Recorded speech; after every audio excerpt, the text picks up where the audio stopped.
The defence caught square and confused as Blomqvist beat the offside trap and headed for goal. There was even time to look for help. There wasn't any. Blomqvist finished it himself. United should have come straight back into the game, but Kanchelskis was slow to cash in at the far post. They did little to impress their manager in the rest of the first half, but in the second, Cantona kept his head on his return and used it to set up Hughes. But the comeback lasted a minute, the time it took for Gothenburg to squeeze in a centre which should have been blocked, and for Erlingmark to hit a shot that could have gone anywhere. United were finally buried by a penalty converted by Kmark. There was just time for Ince to lose verbal control and get sent off. Gothenburg can now do United a big favour by beating Barcelona in their last game, and if United beat Galatasaray, they're back from the dead. Soccer's world governing body. Kiev, and Rai should have put them ahead, but he aimed his shot straight at the goalkeeper. The Brazilian must have felt he could have done a lot better. The cross and the approach work were perfection, and Alexander Shavkovsky may claim a great save, but really the Brazilian wasted a golden opportunity. The French champions did take the lead in the 68th minute when Vincent Guerin put Rai clear.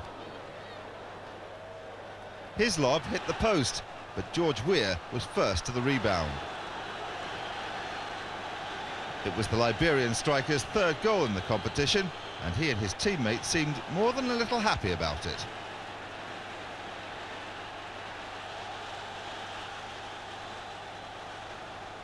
It was a great move by the French side, in particular a terrific ball from Guerin, but the goalkeeper can feel hard done by.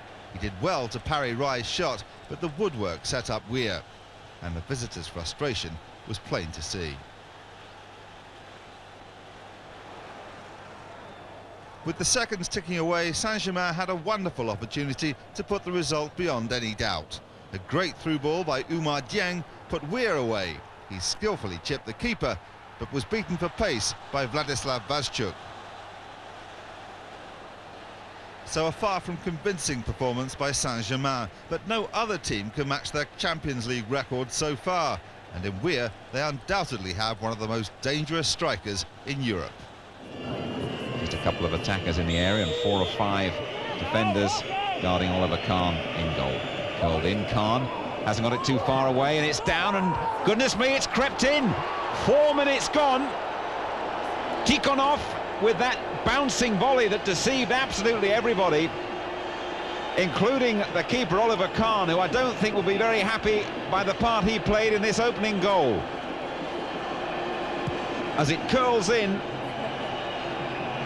Pisarev it is who gets up there with Kahn. He flaps at it, and the volley goes down, up, over and in. What a start then for Spartak Moscow. Just 4 minutes played, and they're ahead here in the Olympic Stadium with a miss-hit volley from Tikhonov.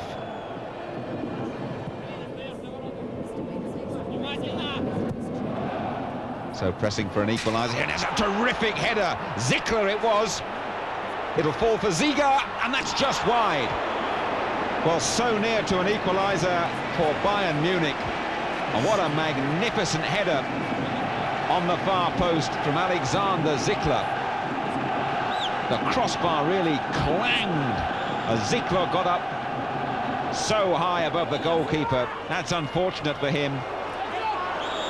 It falls for Ziga, whose first touch is a bit heavy, and in the end it goes wide.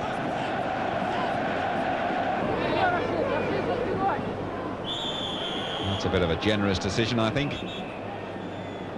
Nerlinger, the man judged to have been fouled by the Dutch referee, Mario van der Ende. And Ziga it is to take the free kick from this near side. It's gone a long way across. Nerlinger's got a free header, and there's the equaliser. Well, that's very similar, that one looked to me, to Bayern's late equaliser in the first game a couple of weeks ago in Moscow. And you really have to wonder about the defensive frailties of Spartak Moscow, particularly when the ball is played in the air. because their defending really was dreadful there. Straightforward, free kick delivered. And Christian Nerlinger was in for the equaliser. But look how far this ball drifts across the Spartak defence. And that's 1-1. Goalkeeper all at sea. Tia Pushkin didn't come out, didn't go back, no chance. So just over half an hour played. And here comes Spartak once again.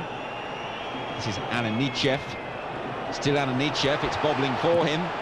He's still threatening, and he scored a second goal!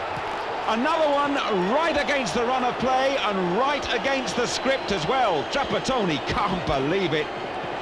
Nor can Oliver Kahn. Well, you have to smile about that one. Every bobble and every bounce really went Moscow's way that time. Credit, though, to Yuri Alanichev for his perseverance. But just look at the red shirts all around him, and somehow he squeezed it in. 3-4 defenders in the picture there.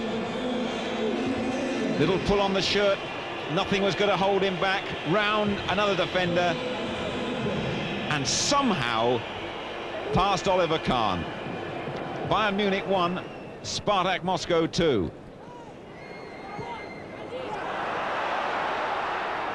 Optimistic appeals for a penalty. It'll be a corner. Mehmet Scholl making a pretty dramatic dive. Scholl on that far side, he's played it short to Jorginho. Good cross in, and this is Kufor. Another header, another equaliser.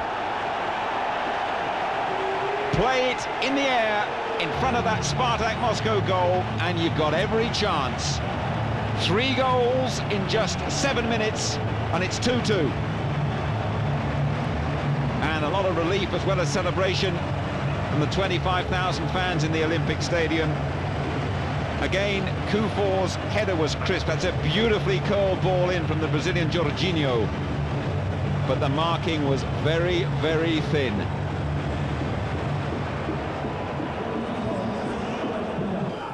Trapattoni, of course, he won all 3 European titles with Juventus, urging on his young side. He wants maximum returns. Krestov for Spartak. Kechinov, shot blocked.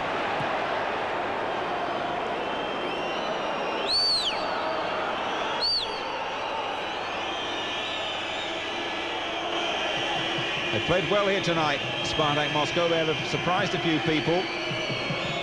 Onopko in the centre of things. Sarek down the wing and dangerously across the goal. Alnechichev on this near side. Good moments these for Moscow, and finally it comes away to Zikler. And still Zikler. Good run from him. Oh, it's a dreadful back pass from Onopko. Zikler must be in, and a brave save. Chapushkin was out very, very well. And that was the moment, perhaps, when Bayern should have won it. But what a brave piece of goalkeeping. Dreadful back pass from Onopko. Put his goalkeeper in all sorts of trouble. But the keeper kept it out, and it means we finish at 2-2 here in the Olympic Stadium. A fine performance from Spartak Moscow, and Bayern Munich still very much alive in the Champions League. Benfica, unbeaten in Group C, very nearly came unstuck in Bucharest. A great and brave header from Lourenço Rosu, after a terrific cross from Julian Filipescu put the Portuguese defence in all sorts of trouble. From behind the goal, Rosu's bravery is clear to see, with keeper Stinger Chu rooted to his line. Only the post was going to stop the goal. But Steaua went ahead in the 27th minute after a mistake by Abel Xavier. His slip gave Daniel Iftodi the chance to set up skipper Basarab Pandaru. And he evaded several tackles to unleash a powerful shot.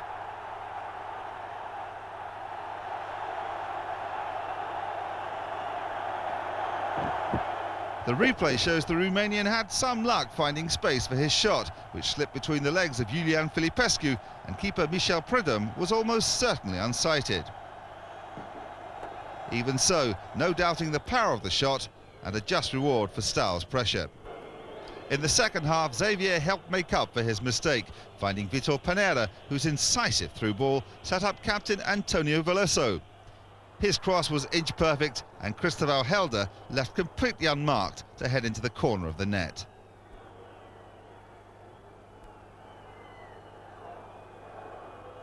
The Style defence caught completely flat-footed by the speed of Benfica's attack.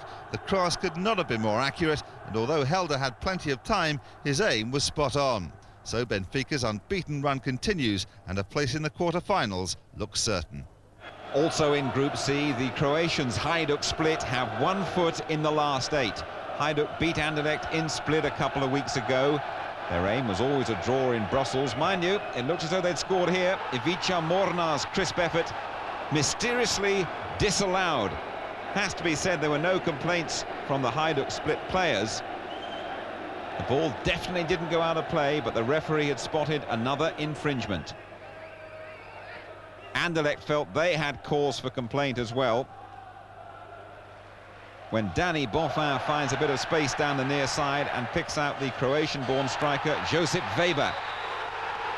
Weber celebrates, so did his keeper De Wilde, but the German referee says that's offside. It's a very tight decision that the Croatian obviously doesn't agree with, but the referee Marcus looks spot on. He's just got ahead of Hibic there. But what an incredible achievement by Split. Gabric keeps his goal intact. Hajduk Split still unbeaten, and now they're racing towards the quarter-finals.